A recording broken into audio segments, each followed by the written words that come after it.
إن الحمد لله وصلى الله على خاتم الأنبياء والمرسلين.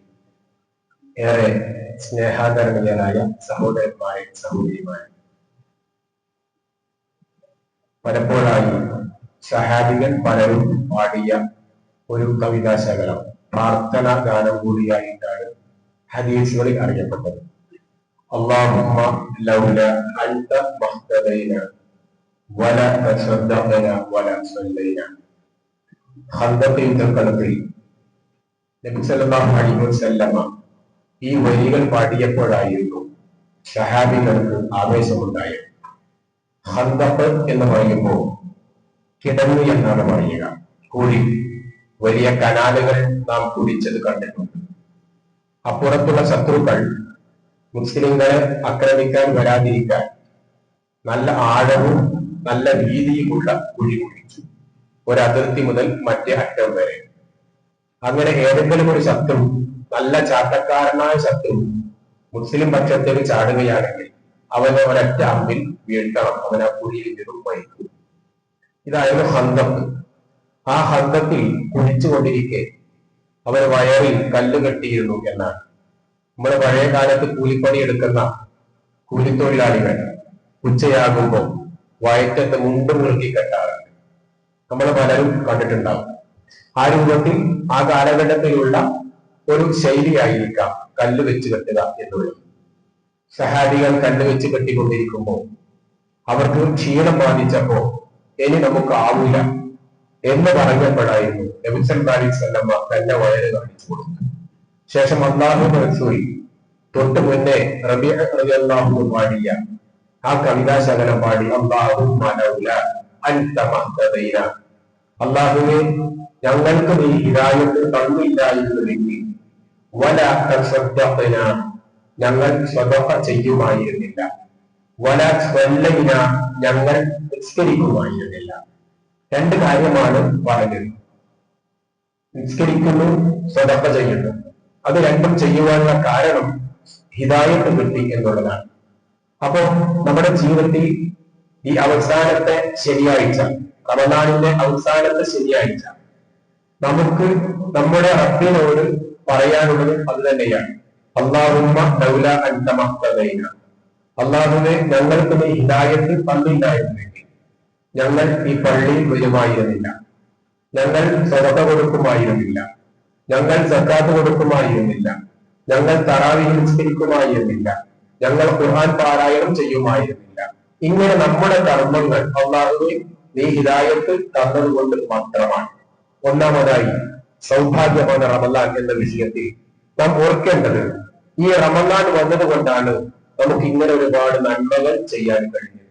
അല്ലാഹു ഈ റമദാൻ ഉപയോഗപ്പെടുത്താൻ കഴിഞ്ഞത് നീ ഹിദായത്ത് എന്നുള്ള വലിയ അനുഗ്രഹം എനിക്ക് തന്നത് കൊണ്ടാണ്. അതുകൊണ്ട് തന്നെ ഇനിയും ഇബാദത്തുകൾ നിലനിർത്താനുള്ള തൗഫീഖ് ഉണ്ടാവണേ എന്ന് പ്രാർത്ഥിക്കുക. നമ്മൾ ഇവിടെ വളരെ സന്തോഷത്തോടെയാണ് ഒരുമിച്ച് കൂടുന്നത്. റോഡുകളിലും കവലകളിലും ഒരുപാട് ആളുകൾ സമയം ചെലവഴിക്കുന്നു, ഇശ ജമാഅത്ത് നടക്കുന്ന സമയത്തിൽ പോലും. പക്ഷെ നമ്മൾ ഇവിടെ എത്തിയത് അല്ലാഹുമ്മ ലൗല അൻത മഹ്തദൈന, നീ ഹിദായത്ത് തന്നില്ലായിരുന്നെങ്കിൽ ഞങ്ങൾ ഈ പള്ളിയിൽ എത്തുമായിരുന്നില്ല. അതുകൊണ്ട് അടുത്ത പ്രാർത്ഥന വഅൻസിലൻ സകീനതൻ അലൈന, ഞങ്ങൾക്ക് നീ ശാന്തി ഇറക്കിത്തരണേ എന്നാണ്. മനസ്സമാധാനം എന്നുള്ളത് വലിയ ഒരു ഘടകമാണ്. ഹിദായത്ത് ഉള്ളവർക്ക് മാത്രമാണ് മനസ്സമാധാനം ഉണ്ടാവുക. നമുക്ക് അറിയുന്ന ഒരു ഹദീസുണ്ട്, അൽ ഗിന, ഐശ്വര്യം എന്നുള്ളത് മനസ്സിലുണ്ടാകേണ്ടതാണ്. സമ്പത്ത് കൊണ്ടോ വാഹനങ്ങളെ കൊണ്ടോ ഒരാൾക്ക് സമൃദ്ധി ഉണ്ടാവില്ല, ഐശ്വര്യം ഉണ്ടാവില്ല. അത് മനസ്സിലുണ്ടാകേണ്ട സംഗതിയാണ്. അപ്പോ അല്ലാഹുവേ ഞങ്ങൾക്ക് ഈ ഹിദായത്ത് കിട്ടി എന്നുള്ളത് കൊണ്ട് തന്നെ വഅൻസിലൻ, ഞങ്ങൾക്ക് നീ ഇറക്കിത്തരണം എന്ത്, സകീനതൻ അലൈന, ഞങ്ങൾക്ക് ശാന്തി ഇറക്കിത്തരണം എന്നാണ്.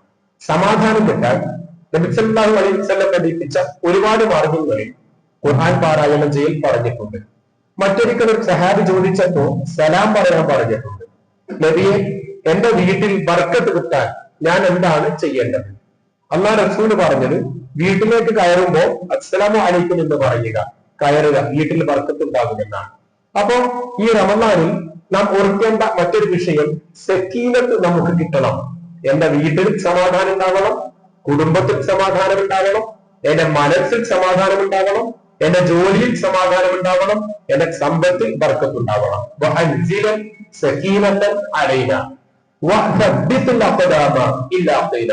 അതുപോലെ തന്നെ എന്റെ കാലുകളെ നീ ഉറപ്പിച്ചു നിർത്തണേ. നമ്മുടെ ഈ രൂപത്തിൽ പ്രാർത്ഥന പഠിച്ചിട്ടുണ്ട്. അല്ലാഹു നിന്റെ ദീനിൽ എന്റെ കാലിനെ ഉറപ്പിച്ചു നിർത്തണേ എന്ന പ്രാർത്ഥന പഠിച്ചിട്ടുണ്ട്. ഇതങ്ങനെയല്ല.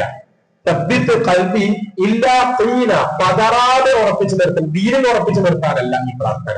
വസബ്ബിത്തുൽ അഖ്ദാമ ഇല്ലാ ഖീന, പതർച്ചയില്ലാത്ത, ടെൻഷൻ ഇല്ലാത്ത, തളർച്ചയില്ലാത്ത, ഡൗണായി പോകാത്ത ഒരു മനസ്സിന് ദൃഢത നൽകണേ എന്നാണ്. ഡൗണായി പോകുമ്പോഴാണ് ആത്മഹത്യ ഉണ്ടാവുക, ടെൻഷൻ ഉണ്ടാവുക, പെയിൻ കില്ലർ അടിക്കേണ്ടി വരിക. അപ്പൊ അതൊന്നും ഇല്ലാത്ത, പതറാത്ത ഒരു കാലുകൾ, ചിതറാത്ത കാലുകൾ, തളർന്നു പോകാത്ത കാലുകൾ എനിക്ക് നൽകണേ. എന്താണ് എനിക്ക് നൽകണേ എന്ന് പറയാനുള്ള കാരണം എന്താ? എനിക്ക് എന്ത് കിട്ടിയിട്ടുണ്ട്? എനിക്ക് ഹിദായത്ത് കിട്ടിയിട്ടുണ്ട് എന്നാണ്. അപ്പൊ ഹിദായത്ത് എന്നുള്ള അനുഗ്രഹം ലഭിച്ചതുകൊണ്ട് എന്റെ കാലുകൾ സ്ഥിരചിത്തതയോടുകൂടി നീ ഉറപ്പിച്ചു നിർത്തണേ എന്ന് നബി സല്ലല്ലാഹു അലൈഹി വസല്ലം ഖന്തത്തിൽ പ്രാർത്ഥിക്കുകയായിരുന്നു. സഹോദരന്മാരെ, സഹോദരിമാരെ, ഇനി നമ്മുടെ വിരലിൽ എണ്ണാൻ പറ്റുന്ന ചില്ലറ ദിവസങ്ങളാണ് നമ്മൾ പ്രാർത്ഥിക്കേണ്ടതും ഈ പ്രാർത്ഥനയാണ്. ഈ പ്രാർത്ഥനയിൽ പണ്ഡിതന്മാർ പഠിപ്പിച്ചത് ഇല്ല തന്റെ അഖീദത്തുൽ വാസിയിൽ പറഞ്ഞപ്പോ ഈ പ്രാർത്ഥനയെ കുറിച്ച് പഠിപ്പിച്ചത്, പരാമർശിച്ചത്, നമ്മളൊരു കാര്യം പറയുമ്പോൾ അള്ളാഹു നമുക്ക് തന്ന അനുഗ്രഹങ്ങളെ എടുത്തു പറഞ്ഞുകൊണ്ട് പ്രാർത്ഥിക്കുമ്പോൾ ഒന്നുകൂടി നമ്മുടെ പ്രാർത്ഥന സ്വീകരിക്കാൻ സാധ്യതയുണ്ട് എന്നാണ്. പ്രത്യേകിച്ച് റമളാനിലാകുമ്പോൾ, റമളാനിൽ നോമ്പുകാരുടെ പ്രാർത്ഥനയ്ക്ക് സ്വീകാര്യത ഉള്ളതുപോലെ തന്നെ നമുക്ക് കിട്ടിയ നിഅമത്തുകളെ എടുത്തു പറയുക. എനിക്ക് കാലുകൾക്ക് ആരോഗ്യം തന്നു, കൈകൾക്ക് ആരോഗ്യം തന്നു, എനിക്ക് ജീവിക്കുവാനും സൗകര്യം തന്നു, എനിക്ക് വാഹനം തന്നു. ഇങ്ങനെ എന്റെ ആരോഗ്യങ്ങളും അനുഗ്രഹങ്ങളും എടുത്തു പറഞ്ഞുകൊണ്ട് അള്ളാഹുവോട് പ്രാർത്ഥിക്കുക എന്നുള്ളത് രണ്ടാമത്തെ ഘടകമായി പണ്ഡിതന്മാർ എടുത്തു പറഞ്ഞ വിഷയമാണ്. മൂന്നാമതായി നാം ശ്രദ്ധിക്കേണ്ടത്, റമളാൻ സൗഭാഗ്യമാണ് എന്ന് പറയുമ്പോൾ നമ്മുടെ ഈ ഇരുത്തം തന്നെയാണ് സൗഭാഗ്യം. റമളാൻ അല്ലെങ്കിൽ നമ്മൾ ആരും ഈ പള്ളി ഈ സമയത്ത് ഉണ്ടാവുകയില്ല. അപ്പൊ റമളാൻ ആയതുകൊണ്ട് തന്നെ കാണുവാനും ചിരിക്കുവാനും കൂടിയിരിക്കുവാനും ചിലവഴിക്കുവാനും സമയം നമ്മൾ കണ്ടെത്തുന്നു എന്നുള്ളത് വലിയ അനുഗ്രഹം തന്നെയാണ്. പകരം നോമ്പനുഷ്ഠിച്ചിട്ടും ആ ക്ഷീണം ഇല്ലാത്തതുപോലെ, ക്ഷീണം ഉണ്ടായിട്ടും ക്ഷീണം ബാധിക്കാത്തതുപോലെ ഇവിടെ ഇരിക്കുവാൻ നമുക്ക് കഴിയുന്നു എന്നുള്ളത് ഏറ്റവും വലിയ സൗഭാഗ്യമാണ്. സൗഭാഗ്യം എന്നുള്ളത് ഖുർആൻ പഠിപ്പിച്ചത് വിജയത്തിലേക്കുള്ള ഉപാധിയായിട്ടാണ്. ഖുർആൻ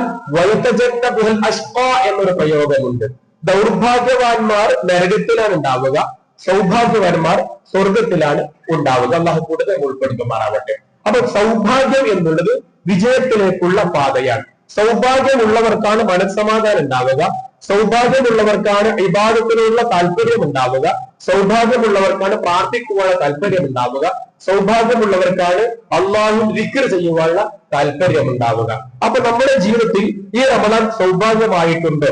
ഉണ്ട് എന്നതാണ് നമ്മുടെ ഉത്തരം. കാരണം നമ്മൾ ഖുർആൻ പാരായണം ചെയ്തിട്ടുണ്ട്, നാം ദിക്ർ ചെയ്യുന്നുണ്ട്, കാര്യങ്ങളൊക്കെയുണ്ട്. പക്ഷെ അത് തുടർച്ചയാക്കണം എന്നുള്ളതാണ് ഓർപ്പിക്കുവാനുള്ളത്. ലാ ഇലാഹ ഇല്ലല്ലാഹു വഹ്ദഹു ലാ ശരീക ലഹു ലഹുൽ മുൽക്കു വലഹുൽ ഹംദു വഹുവ അലാ കുല്ലി ശൈഇൻ ഖദീർ. 10-100 തവണ രാവിലെയും വൈകുന്നേരവും പറയാം. കഴിഞ്ഞ ഖുത്ബയിൽ പറഞ്ഞപ്പോൾ ഒരു വിഷയം കൂടി പറയാൻ നിർത്തുകയാണ്. റസൂലുള്ളാഹി ഉറങ്ങി എഴുന്നേൽക്കുമ്പോ സ്ഥിരമായി പ്രാർത്ഥിച്ച പ്രാർത്ഥനയാണ് ആരോഗ്യത്തിന് വേണ്ടിയുള്ള പ്രാർത്ഥന. അല്ലാഹുമ്മ ഇന്നി അസ്അലുക്കൽ ആഫിയത ഫീ ബദനി വഫീ സംഇ വഫീ ബസരി എന്ന് തുടങ്ങുന്ന പ്രാർത്ഥന. അല്ലാഹുവേ, എന്റെ കണ്ണിന്, എന്റെ കാതിന്, എന്റെ ശരീരത്തിന്, എന്റെ മൊത്തം ശരീരത്തിന്, എന്റെ കൈകൾക്ക്, എന്റെ കാലുകൾക്ക് ഒക്കെ ആരോഗ്യം തരണേ എന്ന് എന്നും രാവിലെ നബി സല്ലല്ലാഹു അലൈഹി വസല്ലമ പ്രാർത്ഥിച്ചിരുന്നു. ശേഷം റസൂലുള്ളാഹി പറഞ്ഞ വിഷയമാണ് എന്റെ ജീവിതത്തിൽ എന്റെ ആരോഗ്യമാണ് എന്റെ സൗഭാഗ്യം എന്നുള്ളതാണ്. അപ്പൊ സൗഭാഗ്യം എന്നുള്ളത് ജീവിക്കുവാൻ ആവശ്യമായ